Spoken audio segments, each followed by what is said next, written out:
Hello, good evening, everyone. Welcome back to Yuno Learning. So today we are presenting with another masterclass. So today we're going to discuss IELTS Speaking Part 2. So in our series of your speaking masterclasses, we discussed part 1 in the last week, but today we'll be discussing part 2. We have many more tips and strategies to share with you. So keep connected with us till the end. Do not forget to subscribe, and also make sure that you post your queries and make this as interactive as possible so that you can gain the maximum benefit out of this session. Let's start.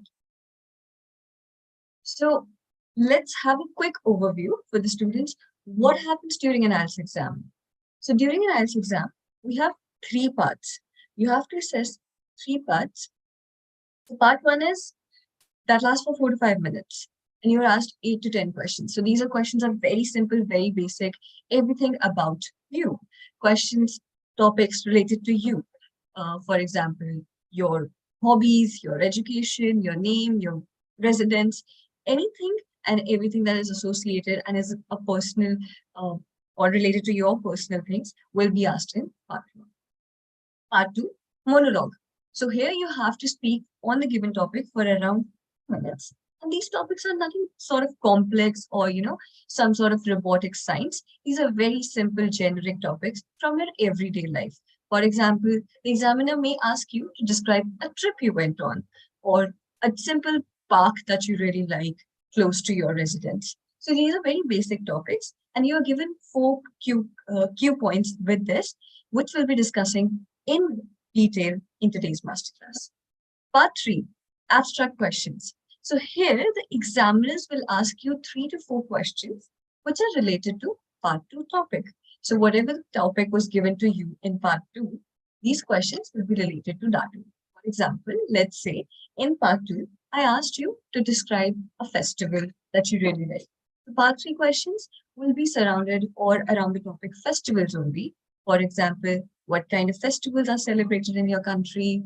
Are people really fond of celebrating multiple festivals in your country? And so and so. So these are the three parts that you're given in your exam. So generally the exam lasts for 14 to 15 minutes. Here, the length of your answer goes something like this. Part 1, 3 to 4 lines. Part 2, 2 minutes. Part 3, around 5 to 6 lines. But make sure that the length of your answer is also controlled by your examiner. So your examiner has a timer set for part 2 specifically. And if you exceed the timer, the examiner might ask you to stop. Do not worry or concern yourself, because that means you have fulfilled the required amount of time. Now let's come to the criteria of assessment. And this is also very, very important, because it is not just important for you to know what to do, but it is also important for you to know what the examiner is looking for in you. So number one is fluency and coherence. So as I keep iterating again and again, fluency is how capable are you to go on speaking without stuttering, without breaks, or without using fillers. So what are fillers? Repetitive words. These are all called fillers. Coherence, where you tell coherence is your ability to form logical sentences without um, making it hard, making it seem hard that while you're transitioning from topic one to topic two. Number two, lexical resource. Again, a very fancy term for just saying your vocabulary, right? So your vocabulary consists of not just high or good vocabulary words, it also includes idioms, phrasal verbs, um, even collocations. So what are these? I'll dive into them deep in the answers. I'll make sure that you have a brief idea of what kind of tools can you use to improve your lexical resource department apart from good vocabulary words.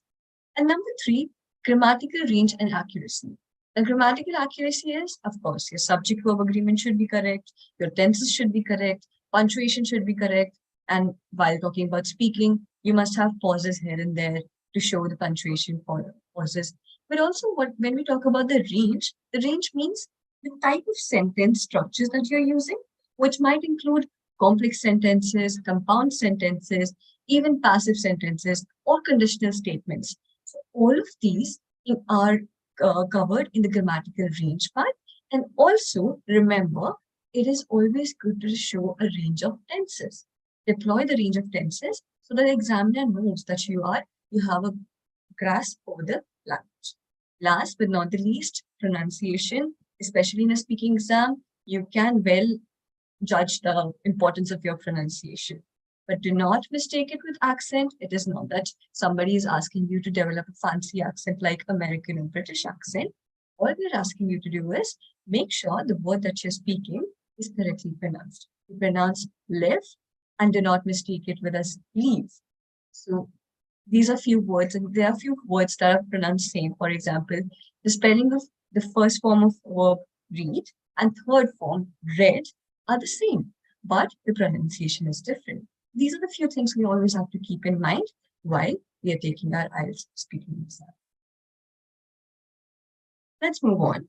IELTS speaking part 2. So what kind of questions will you see? So you'll get a booklet and there would be some cues on a topic. So the topic could be anything from your life that is relevant or very, from everyday life. It wouldn't be something that is very bizarre or something that you have not really thought about. It could be as simple as your best holiday.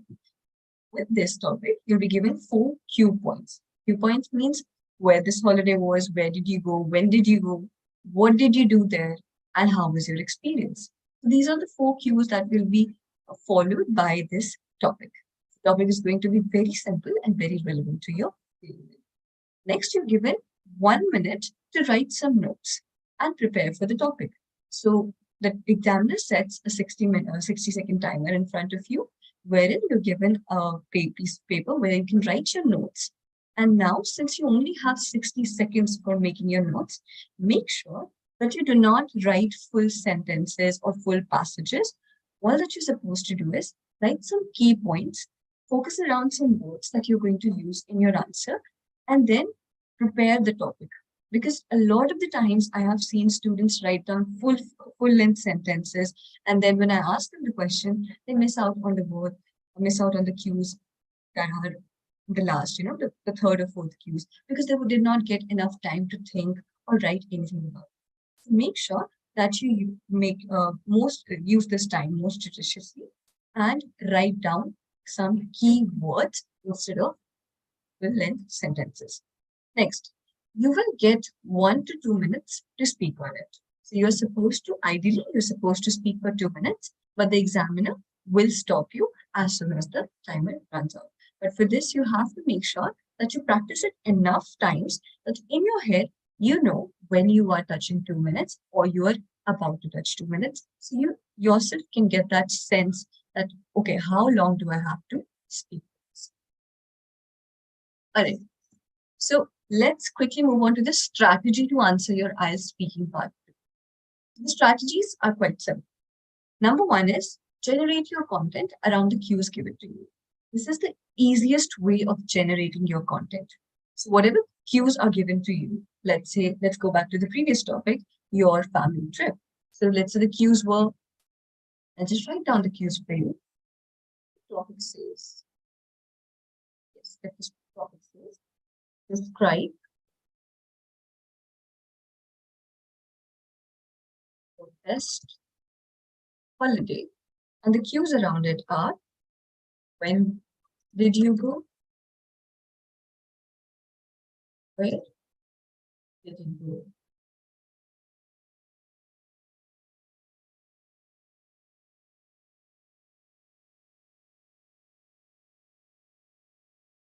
Let's see, roughly, these are the cues that were given to you.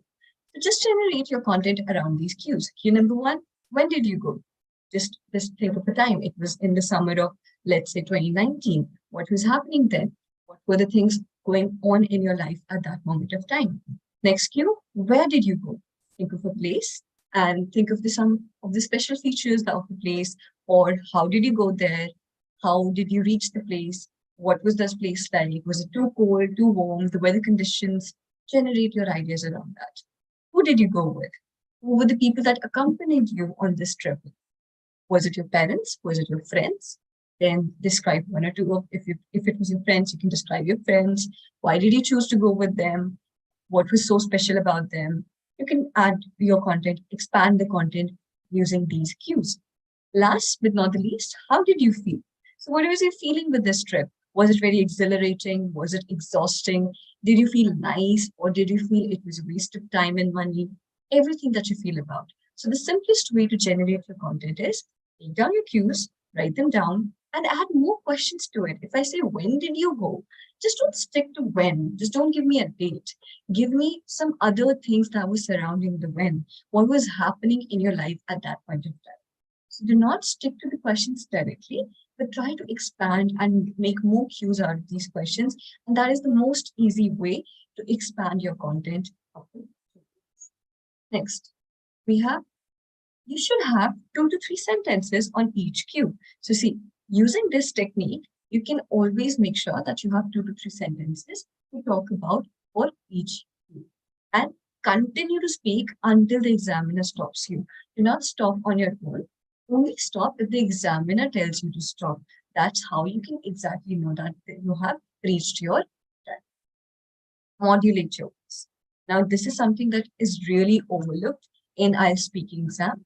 It is not just about your content, your pronunciation, or your overall vocabulary, but it is also about how you're modulating your voice, how you're framing your thoughts, and then presenting it. Because a large part of your speech is the cues, the emotional cues. And how do you emphasize those? By modulating your voice, by stressing a few words, by expressing your uh, exhilaration or maybe your sadness. And how can you do that in your speech? By uh, making your pitch go higher or lower, using some synonyms like stressing on certain syllables to improve your pronunciation, also the overall clarity of your speech. Next, include 1 or 2 idioms. In speaking exam, always remember that 1 or 2 idioms, or if you know more, but of course keep a balance, but including idioms gives you an edge. For example, if there's a friend that you only see once in a while, you can say once in a blue moon. Or if you are if you want to talk about that idea that you just thought of, so you can say off the top of my head, if the examiner asks you that give me 1 or 2 examples of this so and so. So you can say off the top of my head, I can think of these 2 things. Then include linkers appropriately. Very important. In your speaking exam, linkers play a crucial role while you're transitioning between sentences. What are these linkers? These linkers are very simple words that we can use to replace very basic terms. For example, a lot of times students use but. So but can be replaced with however. For contrasting ideas, you can use linkers like comparatively, similarly, in addition, when you want to add some data in your answer. So these are the linkers. Use them appropriately, put them on the right place. Try to use some better linkers for the basic ones so that you don't repeat them over and over. Because but is a very commonly used word. So instead of saying but again and again, you can use however, whereas, meanwhile, and make sure that you also understand what is their appropriate usage. However, and meanwhile might be used for contrasting ideas, but there's a slight difference between the two. Next, use the correct tense. Always fathom the period of in which the question has been asked. If the question says, what was your favorite dessert in childhood? This question is asked to make sure that you frame your thoughts. What did you like as a child? That means in the past. So use past tense. If you're using something that has a task that has been already completed, you can use perfect tense. If you're trying to talk about a thing that is in process, you can use continuous tense. These are separate ways you can use tenses and show the examiner so that you have a good grasp over language as well as multiple tenses. Then be expressive, focus on your facial expressions. All of this content generation, idea generation, modulation. At the end, one important part of your speaking exam is also expression because the examiner is assessing how well can you express yourself, how well can you frame your thoughts. So that is why you can also focus a little bit on your facial expressions, which you can practice while you are sitting with people, or maybe you can stand in front of a mirror and see how you're expressing your ideas and what kind of expressions are you making. All right, let's move on. So this is one of the questions that we are going to discuss today. Part 2 question says, describe any equipment that you use at home. Please tell me, number 1, what is it? What do you use it for? How often do you use it? Explain why it is important to you. This is how a part 2 question looks like. So see, the question is very relevant to your daily life. It is not something that you've been very isolated from. This is an everyday topic that has been asked to you. So you're supposed to describe an equipment. So there are multiple equipments that you use at home. It could be your microwave, it could be an oven, maybe your mobile, some sort of gadgets. Any equipment that you use at home can be used here for reference. Think of the equipment that you really use at your home and think of how can you answer these questions. The first question is, what is it? Think of what equipment are you going to talk about? What do you use it for? What is its usage?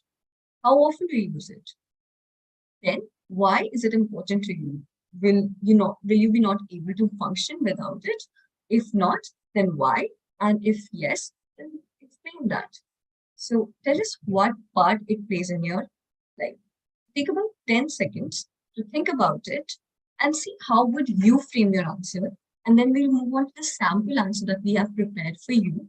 So you can see what things did you miss.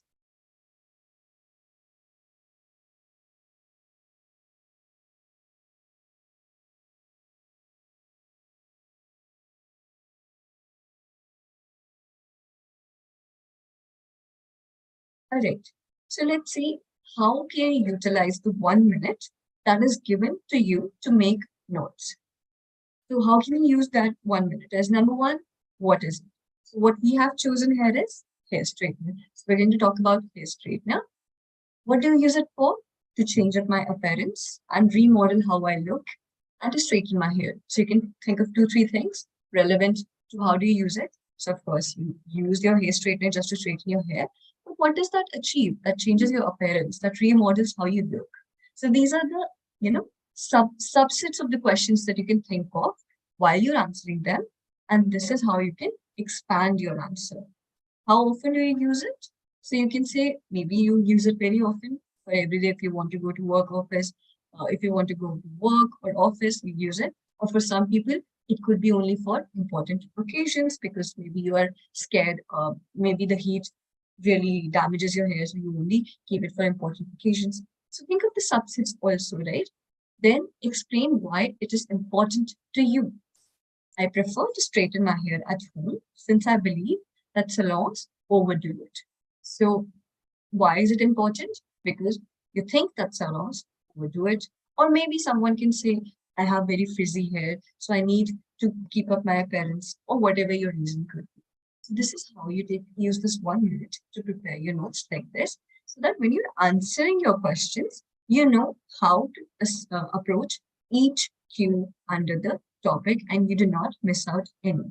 Because a lot of times my students, they'll be very good explaining the first 2 cues, then they'll move to the third one and they'll be just, stumbling a little bit and they will completely forget the third one. So it is always important to utilize this 1 minute to balance the content for each of the cues. So now let's move on to the sample answer that we have written. So we have started. The simplest technique to have hair that is sleek and silky is to use straighteners or stylists. They can get rather hot, so it's crucial to use them sparingly to avoid damaging your hair. My hair straightener is my favorite piece of home equipment. It is purple in color, carries the Philips trademark, and not only does it function superbly, but it is also portable. It is the most useful item if I want to change my appearance and remodel how I look. It comes in handy when I need to straighten my hair. My hair is quite rough, frizzy, and wavy, because of which it needs to be straightened out whenever I step out with friends and family or for any special event. So look at this answer. In the first paragraph, The words that we have used here is sleek. Sleek means something fashionable, silky. That means something that goes without any fuzz or tangles. And the word is sparingly. Sparingly means rarely. It is also portable. So we have given reasons for it. So we start with the simplest technique to do is we use hairstylist. How often do you use it? Use it sparingly so that you can avoid damaging your hair. And then we explain how does the straightener looks for you. It is purple in color. It has a Philips trademark. Then not only does function superbly, but it is also portable. So now we are explaining the features of it. It is the most useful item for what? To change your appearance and remodel. Remodel means to change or transform how you look. And it comes in handy. Handy means that it comes in use or it is very easy to access when you need to straighten your hair. So why do you need to straighten your hair? We have explained because your hair are quite rough. Frizzy means, very small frizz when your hair is very out of sorts and your hair looks like a mess. That's when you call it frizzy.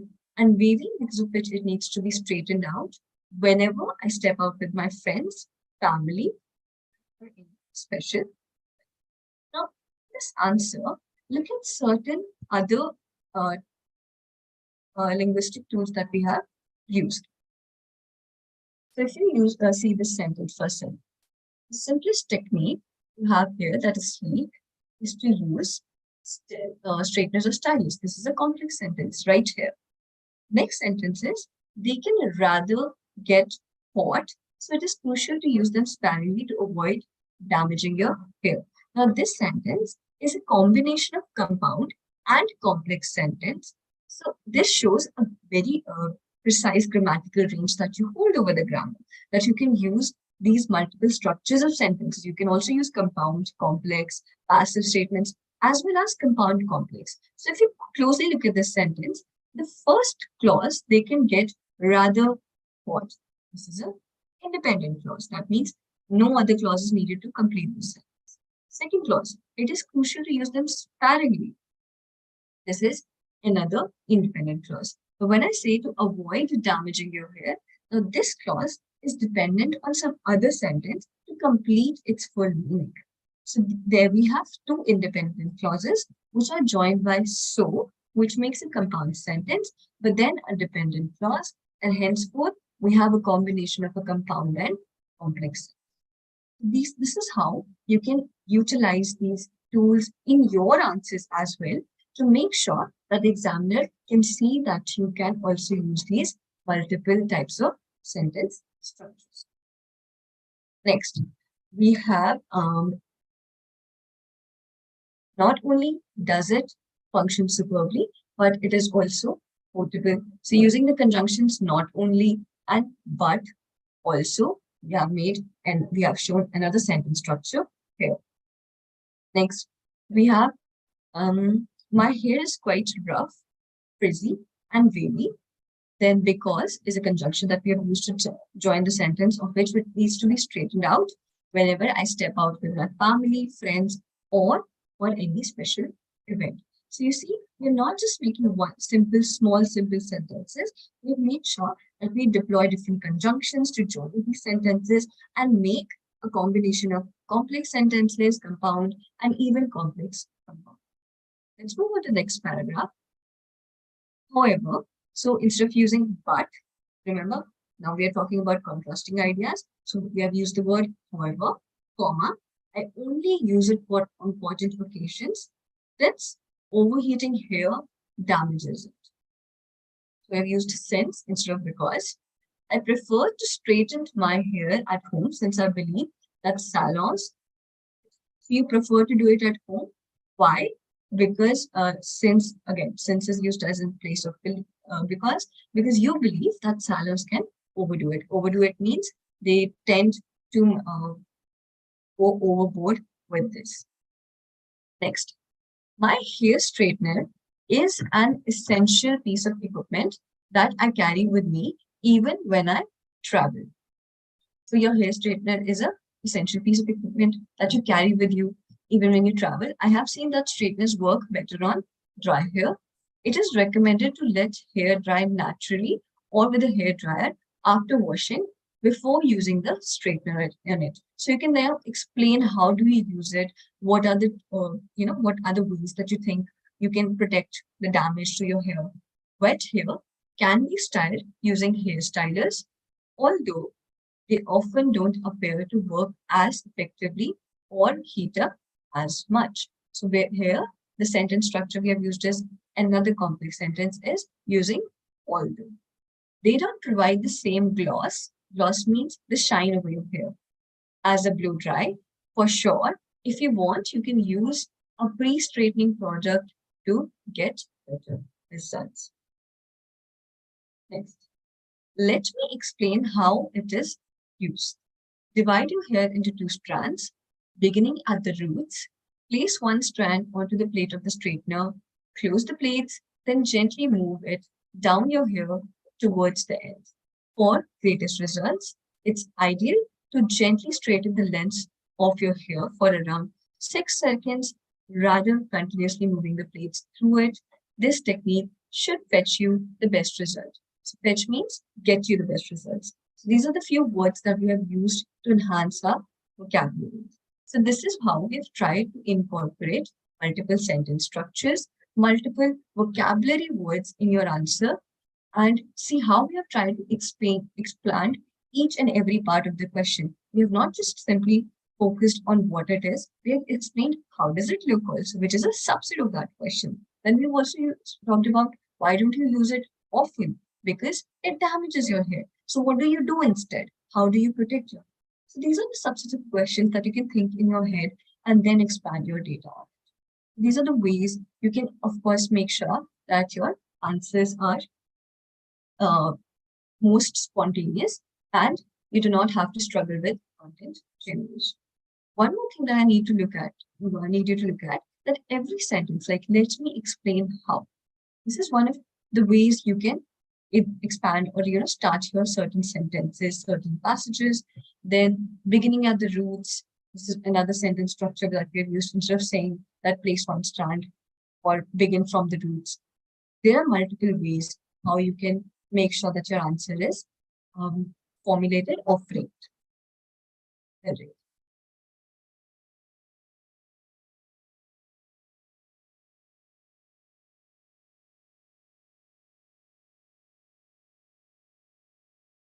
Alright. So just have a close look at the answers for 10 seconds and have a look of how these structures have been incorporated, how the words have been used, how we have made sure that we do not repeat the same words, and we have used multiple synonyms to come up with them. Take a minute, read through the answer on your own, and see how the answers have been formulated.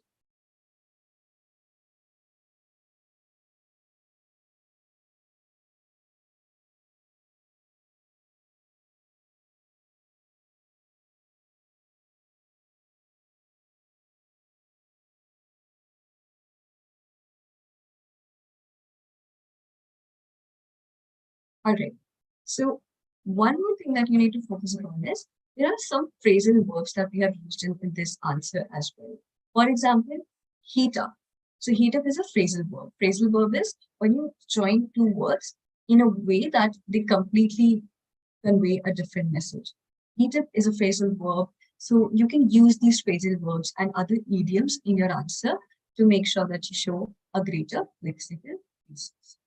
Let's move on. So that would be the end of the session today. But make sure that you post your queries before we end the session, the live stream today. Post your queries in the chat box so we can answer them for you and make sure that you get all that we have covered today. If you have any query related to the speaking exam, how it is conducted, or anything related to your lexical resources, criteria for assessment, or anything in general, you can post that in the chat box. I'll be waiting for your queries for at least 5 minutes before we end this session.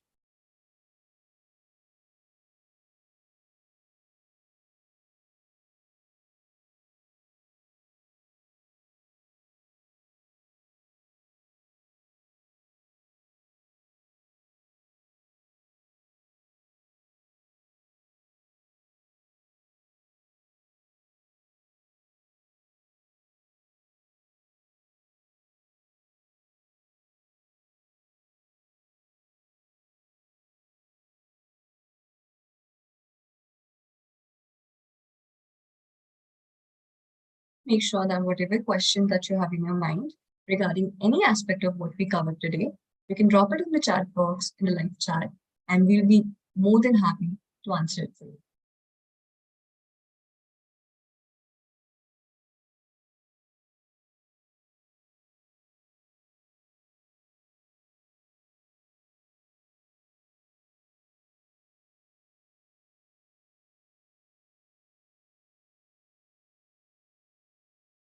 All right. So, if no queries, please join us for more such interactive sessions and content.